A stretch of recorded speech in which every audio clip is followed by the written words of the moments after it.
Halo, Assalamualaikum warahmatullahi wabarakatuh. Hari ini saya akan memaparkan materi dengan judul pemeriksaan tubuh anogenital. Materi ini saya bawakan pada pelatihan tes and treatment dalam penanggulangan HIV/AIDS dan PMS. Ini kita langsung saja ya untuk overview-nya, yaitu alur pemeriksaan laboratorium sekret anogenital. Pemeriksaan ini adalah pemeriksaan yang diperlukan pada tata laksana pelayanan pemeriksaan HIV/AIDS dan PMS, terutama untuk PMS ya, penyakit dan infeksi menular seksual. Alurnya sederhana, ini sampel dari pasien atau klien. Untuk wanita kita bisa ambil di vaginanya ya, dengan menggunakan sampel sekret atau kita kenal juga dengan sebutan duh vagina. Sedangkan pada laki-laki maupun perempuan juga kita bisa lakukan pengambilan sampel pada uretra, serviks maupun pada anorektum. Nah, sampel Dovagina sendiri ini kita buat sediaan basah nanti dengan menggunakan larutan NaCl 0,9% yang nantinya akan kita lakukan untuk pemeriksaan Trichomonas, Flusel, maupun jamur Candida. Sedangkan pada sampel uretra, serviks, dan anorektum nanti kita buat sediaan kering yang akan kita warnai dengan pewarnaan gram yang nantinya akan digunakan untuk melihat adanya PMN atau polimorfonuklear dan adanya diplococcus intraseluler.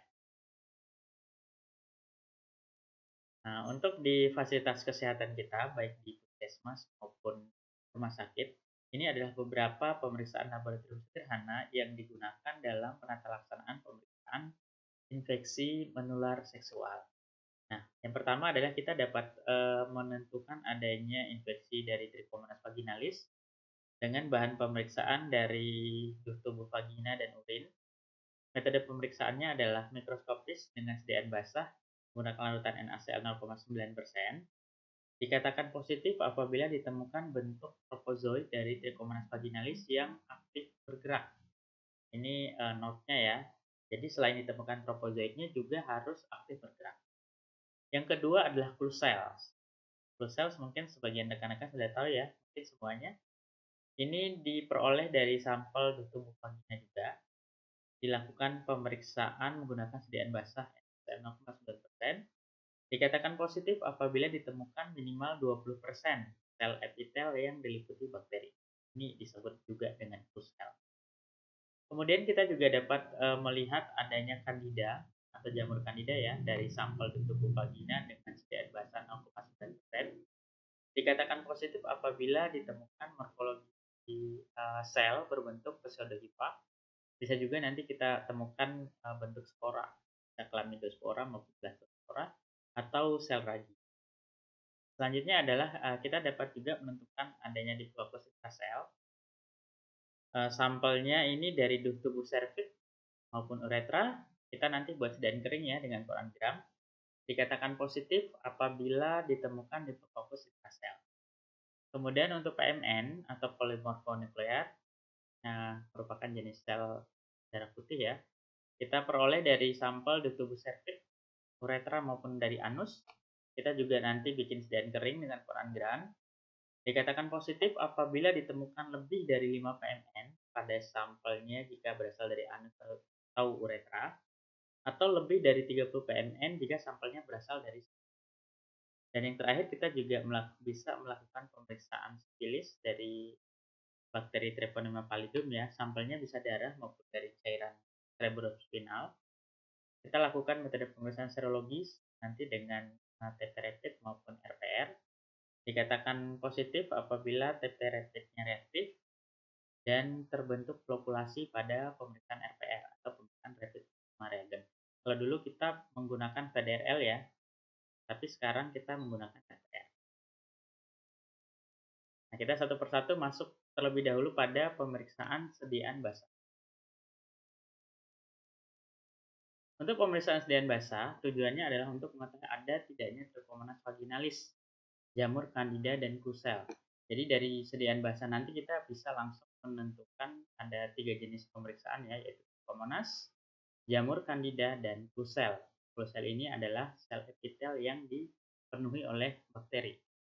Sampelnya adalah di tubuh vagina. Alat dan bahannya kaca sediaan, cover glass, swab dacron atau bisa juga dengan sengkelit atau OC steril, handscone, mikroskop, kemudian pipet, larutan NaCl untuk bikin sediaan basah, KOH 10% nanti untuk membantu menemukan sedehiwa jamur ya. Dan untuk cairan dekontaminasinya kita memerlukan larutan hipoklorit 0,5%. Untuk prosedurnya, yang pertama untuk pemeriksaan Trichomonas vaginalis, yang pertama adalah petugas memberi label identitas pada sediaan objek. Kita nih sering lupa nih, kita ngambil sampel terus kita tetesin baru kita beri label. Sebenarnya kita beri label dulu pada kaca sediaan. Kemudian baru sampel diambil ya dari vagina menggunakan swab dacron. Kemudian juga kita siapkan tabung nih yang sudah kita isi dengan larutan NaCl 0,9%. Nanti setelah kita ambil swab, langsung kita masukkan ke dalam tabung yang berisi larutan NaCl. Kemudian dihomogenisasi, baru diteteskan campuran tersebut di atas kaca sediaan dan ditutup dengan cover glass. Baru diamati di bawah mikroskop dengan perbesaran lensa 400 kali, ya 40 objektif dan 10 okuler untuk melihat adanya Trichomonas vaginalis. Nah, tadi di slide awal kan kriteria positif Trichomonas vaginalis adalah jika ditemukan tropozoid Trichomonas dan aktif bergerak. Nah, di sini ada perhatian, perlu menjadi perhatian, yaitu pemeriksaan Trichomonas vaginalis ini harus dilakukan dalam waktu 10 menit. 10 menit itu diperoleh dari waktu mulai mengambil sampel sampai dibaca di bawah mikroskop. Ini kita sering salah di sini ya. Kita pikir tidak apa-apa, akhirnya sampel kita simpan dulu baru kita periksa. Ini tidak boleh pada pemeriksaan Trichomonas vaginalis. Kenapa? Karena kalau lebih dari 10 menit si tropozoid ini bisa mati, dia tidak bergerak. Akhirnya kita bilang negatif. Nah, selanjutnya adalah tulis data hasil pemeriksaan. Kemudian kita laporkan melalui sistem pelaporan HIV dan PMS, ada pada video selanjutnya. Kemudian jangan lupa sediaannya sudah diperiksa di dekontaminasi ya dalam larutan hipoklorit 0,5%. Nah, ini adalah tampilannya nih, rekan-rekan, tampilan dari si tropozoidnya Trichomonas vaginalis pada perbesaran 400 kali. Kalau kita lihat itu si tropozoidnya harus bergerak ya. Selain ditemukan dia juga harus bergerak seperti ini ya. Ini pergerakannya ya. Atau kita lihat pada slide selanjutnya. Nah, seperti ini ya. Jadi si Trichomonas vaginalis itu dia aktif bergerak baru dikatakan positif.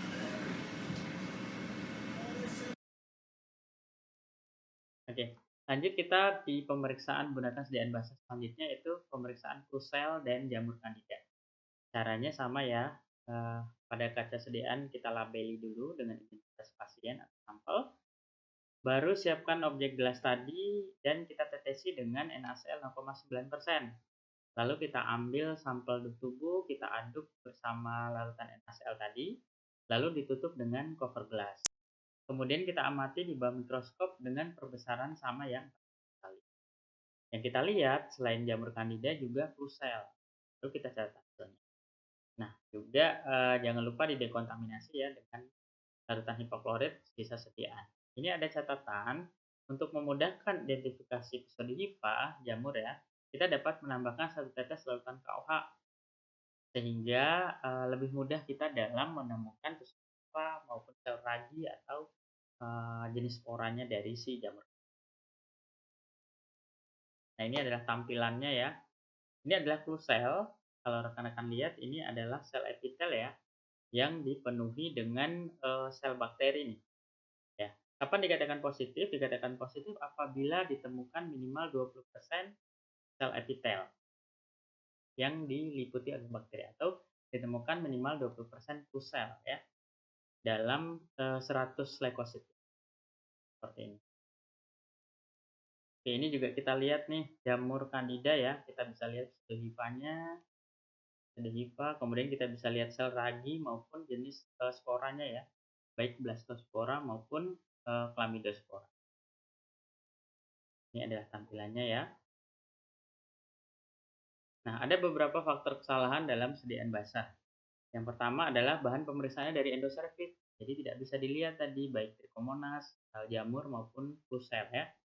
Kemudian menggunakan, larutan NaCl yang dingin, jadi kita, setelah keluarkan dari kulkas kita langsung digunakan untuk pemeriksaan, harusnya kan diamkan dulu pada suhu.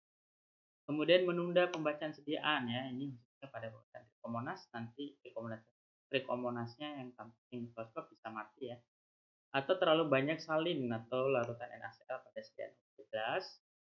Kemudian, nah ini bercampur KOH dengan salin sehingga membunuh Trichomonas. Jadi dipisahkan ya, jadi ada sediaan khusus untuk pemeriksaan Trichomonas, kemudian sediaan khusus yang ditambahin KOH untuk pemeriksaan flu cell dan jamur. Nah, atau kita ngambil sampel sekretnya terlalu banyak, jadi terlalu tebal dan susah untuk kita identifikasi. Nah, kita juga bisa nih karena tidak terlalu memahami cara penggunaan mikroskop, akhirnya pengaturan kondensor mikroskopnya tidak benar. Terlalu terang kita nggak bisa lihat ya. Atau karena buru-buru hanya memeriksa sebagian kecil sediaan, jadi belum ketemu sudah dikatakan negatif. Seperti itu ya. Nah, oke, untuk pewarnaan gram ini pada sediaan kering ya. Pewarnaan gram rekan-rekan sudah tahu ya, yaitu merupakan pewarnaan yang paling sering dilakukan dalam bakteriologis dan ini merupakan kategori pewarnaan untuk membedakan bakteri gram positif atau negatif, makanya dia disebut dengan differential stain atau pewarnaan pembeda atau membedakan. Nah, pada laboratorium sederhana, pewarnaan gram digunakan untuk membantu diagnosis Neisseria gonorrhea atau GO. Bisa juga lihat Candida pada ureteritis non-spesifik yang didasarkan pada jumlah PMN atau ditemukan flu cell. Ya. Tapi secara prinsip pewarnaan gram ini kalau rekan-rekan ingat mata pelajaran kita dulu ya, yang membedakannya adalah sifat ketebalan dinding bakteri ya, dinding sel bakteri. Nah, pada bakteri gram negatif, bakteri gram negatif, dinding sel bakteri ini tipis ya, sehingga ketika diwarnai gram pertama atau violet, diberikan asam alkohol, pada gram ketiga dekolorisasi hilang dia. Akhirnya terwarnai oleh gram 4 atau safran. Sedangkan pada bakteri gram positif, ini ketika diwarnai gram pertama, kristal violet dan lugol, dia langsung ngikat ya. Dia tidak mampu didekolorisasi oleh alkohol. Makanya ketika masuk zat gram 4 warna merah, dia tidak terwarnai. Itu prinsipnya ya, yaitu perbedaan ketebalan dinding sel dari si bakteri.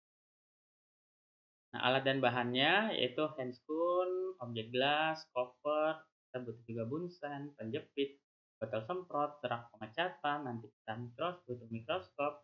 Ini adalah cat gramnya ya, cat gram 1 itu kristal violet atau gradient clear, cat gram 2-nya iodin atau lugol, cat gram 3-nya asam alkohol 9%, gram 4-nya safranin. Kita juga butuh air untuk bilas dan caranya. Nah, yang pertama adalah tuangkan gram 1 atau kristal violet pada sediaan penuh ya. Diamkan 30 detik. Kemudian dibuang kristal violetnya, bilas dengan air mengalir. Kemudian kita tuang larutan iodin atau lugol atau cat gram 2, diamkan 30 detik. Kemudian buang larutan iodin, bilas dengan air mengalir.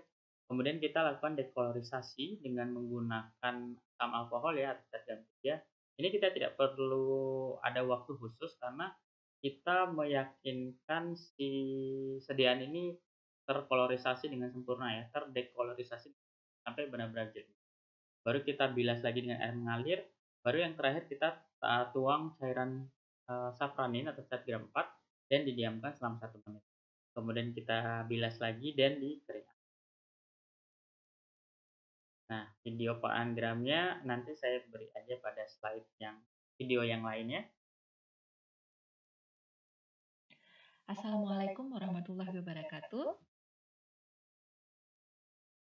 Oke, cara pembacaan dan interpretasinya, ini kita lihat di bawah mikroskop dengan perbesaran lensa objektif 100 kali ya, dengan okuler 10 kali, jadi total perbesarannya itu adalah 10 kali. Kemudian kita melihat sebaran PMN. PMN itu adalah sel neutrofil ya, polimorfonuklear ya. Kemudian hitung jumlah PMN untuk melaporkan jumlahnya per lapangan pandang. Jadi selain kita lihat di Propopus extraselnya, juga kita hitung jumlah PMN-nya. Ya tadi kita ada kriteria positif PMN jika sampelnya, berasal dari serviks atau anus dia harus lebih dari 30 PMN, itu kita hitung juga ya. Kemudian kita juga melihat adanya Diplococcus ya. Diplococcus berarti ada 2 bentuk kokus yang berdempetan ya.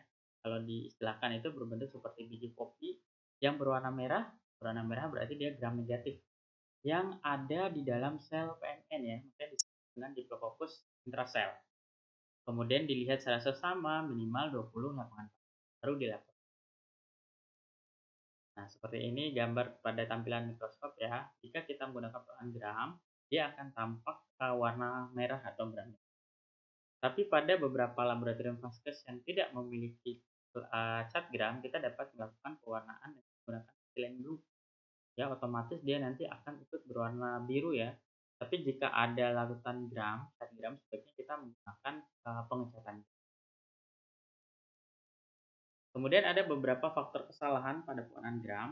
Yang pertama adalah pada saat membuat sediaan itu kita menggosoknya ya, bukan memutar kapas lidi yang berisi sampel sehingga morfologi selnya bisa. Yang kedua adalah preparat yang digunakan pada pemeriksaan ini tidak difiksasi dengan sempurna sehingga pada saat dicat dia itu bisa lepas ya sampelnya. Kemudian fiksasi yang terlalu panas. Nah, fiksasi yang terlalu panas ini dapat menyebabkan timbulnya artefak. Artefak sudah tahu ya, artefak ini adalah beberapa bentuk bentukan di dalam pengamatan mikroskop yang bentuknya itu menyerupai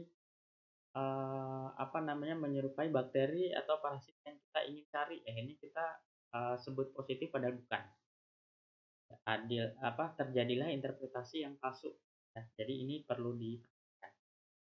Kemudian penggunaan reagen yang telah kadaluarsa ini juga perlu diperhatikan ya. Jadi ketika reagen datang atau ketika menggunakan cat gram, kita lihat dulu nomor batch maupun tanggal kadaluarsanya, baru kita gunakan. Atau ini kita tidak teliti dalam penggunaan waktu. Tadi kan ada waktu ya, cat gram 1 30 detik, gram 2 30 detik, gram 3 tidak pakai waktu karena sampai si kesediaannya jernih, baru gram 4 1 menit. Tetapi kita karena tidak terlalu memperhatikan, akhirnya asal-asalan menggunakan waktu sehingga palsulah hasil ya, tidak sesuai. Gram positif harusnya terlihat gram negatif dan sebagainya.